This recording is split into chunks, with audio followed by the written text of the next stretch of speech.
Hola cuartomundistas, sed bienvenidos nuevamente a Biblioteca Cuarto Mundo.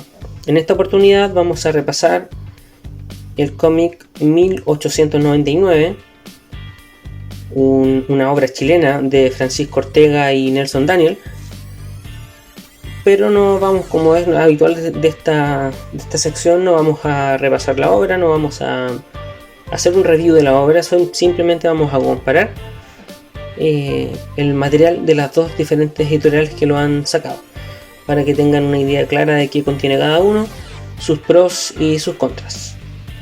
1899, cuando los tiempos chocan, vio la luz el año 2011, en una época muy prometedora para la historieta nacional, en que fueron publicados muchos títulos, no solo a través de las editoriales independientes habituales, sino que también hubieron obras que llamaron la atención de grandes transnacionales, como por ejemplo esta, que fue publicada bajo el sello editorial del Grupo Norma.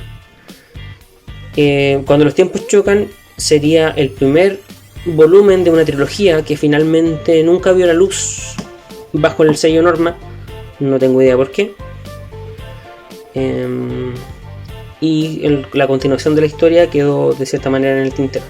Afortunadamente, el año 2018, Planeta Comic adquiere los derechos y se lanza en la publicación de lo que finalmente sería la trilogía 1899, que fue subtitulado como Metahuilla 1.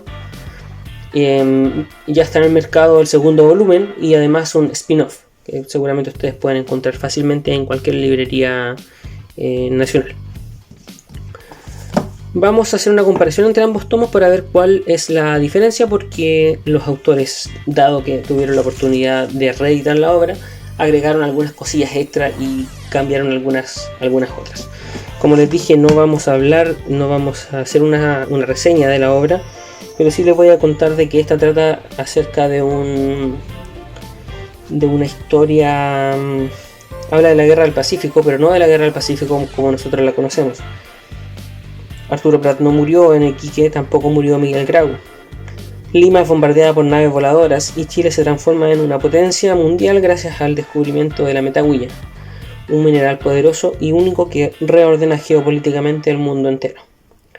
20 años después, tenemos naves voladoras, tenemos autómatas que vigilan las calles, pero también incomprensibles atentados que sacuden al país.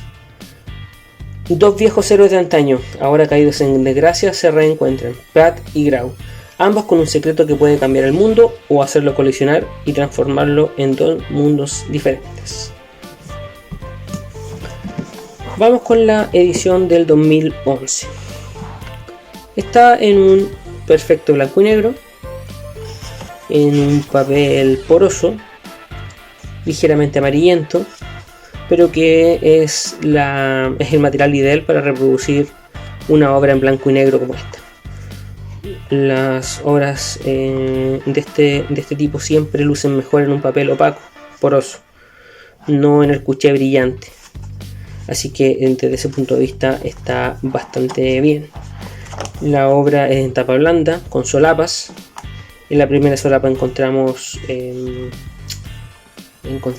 biografías de los autores, mientras que en la segunda solapa encontramos otros títulos de la editorial. Vamos al índice y nos vamos a dar cuenta de que tenemos la obra. Posteriormente tenemos el glosario, el guión y la galería.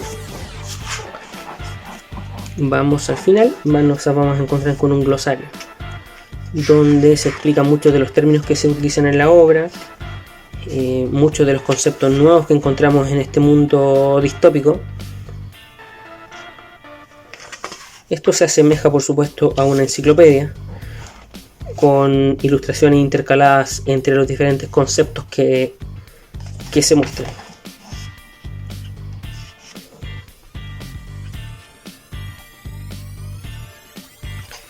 Podríamos hacer un paralelo, aunque las comparaciones son odiosas, podríamos hacer un paralelo con la Liga Extraordinaria de Alan Moore, porque de una u otra forma en la historia participan muchos personajes de la historia en general, de la historia de la ficción en general, no solamente chilenos, sino que extranjeros también.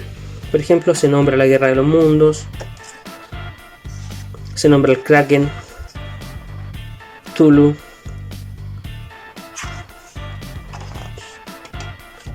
Moriarty de Sherlock Holmes. Así que la verdad es que desde ese punto de vista tiene varias referencias interesantes para quienes conocen a los otros personajes y les puede llamar la atención. Luego pasamos al guión, donde viene claramente especificado a partir de el material a partir del cual trabajó Nelson Daniel para realizar las viñetas de la obra, bosquejos de las viñetas y etc. Y finalmente hubo una galería de imágenes de pin-ups de otros autores inspirados en la obra. Por ejemplo, acá tenemos una imagen del blindado Cochrane contra el Kraken de Martín Cáceres, o Arturo Prat en las montañas de la locura de Demetrio Babul, Rescate en la montaña de la locura de Pablo Santander, y así una galería de bocetos, de imágenes de pin-ups, lo cual por supuesto siempre es bastante interesante y es un añadido que vale la pena y que le suma un poco de valor a la obra.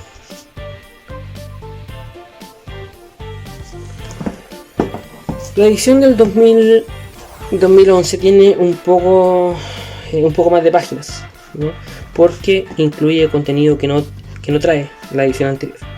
Como siempre, tapa blanda con solapas. En la primera solapa la biografía de los autores.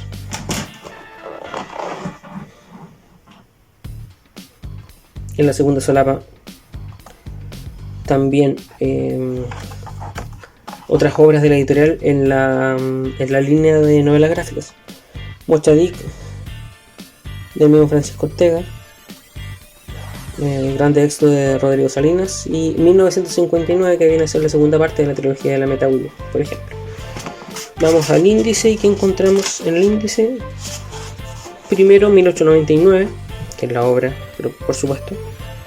Después viene la de la Metahuya, que es una narración en prosa de qué es lo que está sucediendo, supuestamente la novela que inspiró esta obra, y el glosario. Vamos a ir a las páginas finales, donde encontramos una de las variaciones un poco más importantes. Los chicos aprovecharon de incluir, creo que son 4 páginas con una especie de epílogo, claramente para dejar ahí unos cabos sueltos que desarrollar los siguientes volúmenes. Esas 4 páginas no se encuentran en el tomo del 2011. Como les decía, la edad de la Metahuya viene la descripción de qué es lo que es. Es una breve historia originalmente escrita como cuento para la antología Alucinaciones, TXT, pero fue reemplazada por otro relato al ser excesivamente larga. Luego fue publicada por entregas en el blog ucroniaschile.cl, y extractos de ella aparecieron en el libro Chile, Relación del Reino. En 2010 fue transformada en guión de novela gráfica, y que vio la luz finalmente en 2011 en la edición de Norma, como que ya les mostré.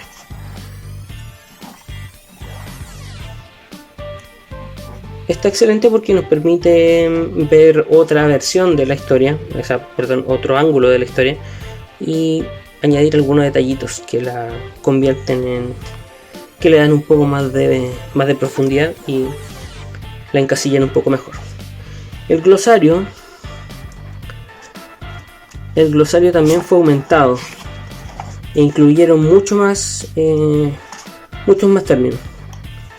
Por el contrario, perdimos las ilustraciones, que lo hacían parecer una enciclopedia, y también perdimos la galería de imágenes, que como ya les dije anteriormente, eran bastante interesantes. Así es que, sumando y restando, la edición del 2011 tiene como extras que no contiene la edición del 2018, la galería de pin-ups. Son bastantes páginas y bastante interesantes. También el guión, que es muy poquito, en realidad son un par de páginas, no mucho más que eso. En cambio, la edición del 2018 no contiene ninguna de las otras dos cosas, pero sí agrega 4 páginas de historia que dejan un cliffhanger para retomar los siguientes tomos, e incluye un glosario aumentado con más términos a desarrollar. La edición del 2011 ya está descatalogada, pero sin embargo no sería raro que lo encuentres en alguna librería de libros usados o en algún mercadillo. En cambio, la edición del 2018 es encontrable fácilmente en cualquier librería actualmente. Yo esta la compré en la Antártica junto con la secuela, la estaban vendiendo juntas, fueron lanzadas juntas. Me falta comprar el spin-off y esperando la tercera parte. Es una obra bastante recomendable, muy entretenida. Así que queda a tu criterio cuál de las dos ediciones quieres. La segunda parece tener más material interesante, y es cierto, pero por el contrario la primera tiene una portada sublime. Me encanta mucho más la portada de la primera edición, así que me las dejé ambas, ya sea 1899 cuando los tiempos chocan o 1899 Metabulla 1. Lo importante es que en el interior hay una historia que vale mucho la pena, que te va a entregar un buen rato de entretención, donde destaca el dibujo muy dinámico de Nelson Daniel y la imaginación de Francisco Ortega, que rebosa por todas las páginas. Hasta acá la revisión de hoy. Los dejamos invitados como siempre en nuestras redes para comentar y chacharear cualquier cosa relativa al mundo de los cómics. Hasta la próxima.